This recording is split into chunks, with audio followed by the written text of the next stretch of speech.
मित्रांनो नमस्कार।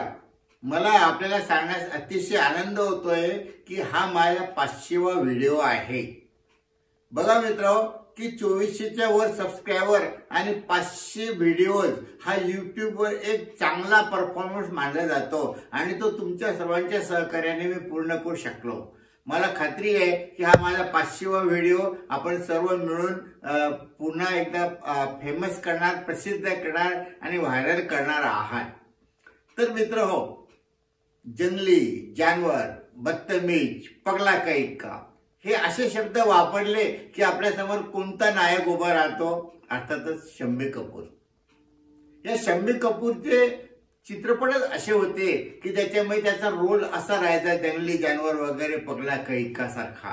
पण हा काय असतो? हा एक प्रेमवीर असतो मित्र हो। आणि जे तुम्हाला माहिती आहे की प्रेमवीर जे असतात ते असेच असतात, ते असे कॉमन माणसासारखे नसतात। त्यांना पगला कैका सुद्धा म्हणतात, जंगली जानवर, बदतमीज वगैरे वगैरे पदे मिळतात। या शम्मी कपूरने सतत 10 वर्षांमध्ये जवळजवळ 40 जे चित्रपट काढले, त्यातले 2-3 जर सोडले तर बहुतेक चित्रपट फ्लॉप गेले। पण त्याने जिद्द सोडली नाही आणि त्यानंतर त्याचे कंटिन्यूस चांगले पिक्चर, बऱ्यापैकी चांगले हिट पिक्चरची त्याने दिले। त्याच्यामध्ये बरेचसे पिक्चर आहेत, जंगली वगैरे असे चित्रपट त्याचे खूप हिट झालेले होते। जानवर सुद्धा चांगला चाललेला होता आणि ज्याच्यामध्ये ते त्याचं नाव आहे पगला कैका, तो सुद्धा एक सुपरहिट झाला होता। मित्र, त्याची स्टोरी कशी असते की बघा की असं म्हणतात की लव्ह ॲट फर्स्ट साइट। त्यावेळेस तो गाणं म्हणतो, तुझे देखा तुझे चाहा तुझे पूजा मैंने, बस इतनी सी खता मेरी और खता क्या। त्याची नायिका म्हणते, हेच तर खता खूप मोठी आहे, दुसरी खताची काही कारण नाही। असं म्हणत की लव्ह ॲट फर्स्ट साइट। पण असंही नाही, पुष्कळदा असं होतं की आपण अनेक दिवस अनेक वर्ष सहवासात राहतो, पण आपल्याला लव्ह होत नाही। नंतर अचानक कधीतरी लव्हचं ट्यूब लागून जाते आणि लव्ह होतं आणि मग त्यावेळेस ती त्याला समजवते की नाही रे बाबा, हे असं चांगलं नाहीये, याचे परिणाम चांगला होत नाही। पण तो वेळा प्रेमवीर काही ऐकत नाही, तो आपला हट्ट सोडत नाही आणि तिला सुद्धा भाग पाडतो। मग ते दोघं मिळून म्हणतात, मेरा प्यार भी तू है, ये बहार भी है, तू ही नजरों पे जाने तमन्ना। परंतु या प्रेमाला कोणाची तरी नजर लागते आणि ती म्हटली त्याप्रमाणे ते प्रेम तुटतं। मग ती त्याला विसरण्याचा प्रयत्न विसरून जाते, त्याच्याशी संभाषण करत नाही किंवा त्याच्याकडे लक्ष देत नाही आणि मग याला खूप मोठा धक्का बसतो। मग अर्थातच हा पगला कैका काय म्हणतो? तो म्हणतो हे गाणं, कोणते गाणे?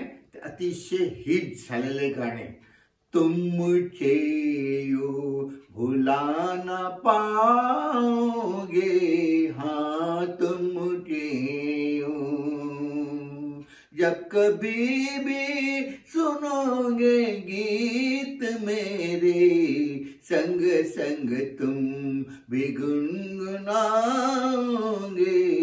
हाँ तुम मुझे यूं।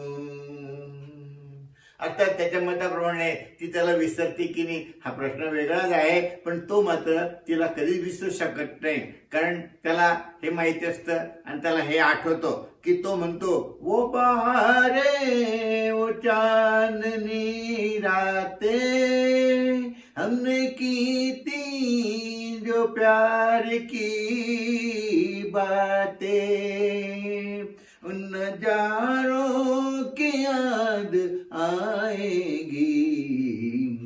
त्याच्या पुढे तो म्हणतो, मेरे हाथों में तेरा चेहरा था, जैसे कोई गुलाब होता है। वेळेवर तो थांबत नाही, तर तो शेवटी म्हणतो की मुझको देखे बिना करार ना था, एक ऐसा भी दौर गुजरा है। मित्रो, या गाण्यामध्ये तो शेवटी म्हणतो की एक ऐसा भी दौर गुजरा है मुझको देखे बिना करार न था। तो म्हणतो झूठ माना तो पूछ लो दिल से, मैं कहूंगा तो रूठ जाओगे। अतिशय सुंदर भाव या गाण्यामध्ये, पिक्चरच्या नावावर धरू नका पगला काही का, पण या चित्रपटातील हे अतिशय सुंदर गाणे आहे आणि तो म्हणतो, नेहमीच म्हणत राहतो की हा तुम मुझे यूं भुला ना पाओगे, याचाच अर्थ तो स्वतः तिला विसरत नाही। तर अशा प्रकारे मी आपल्या समोर शम्मी कपूर चे गाणी सादर केलेली आहेत मित्रहो। नक्कीच आपल्याला आवडेल हा व्हिडिओ आणि हा माझा 500वा व्हिडिओ तुम्ही सर्वांपर्यंत मित्र परिवारापर्यंत पोहोचवाल अशी मला तुमच्याकडून आशा आहे। धन्यवाद।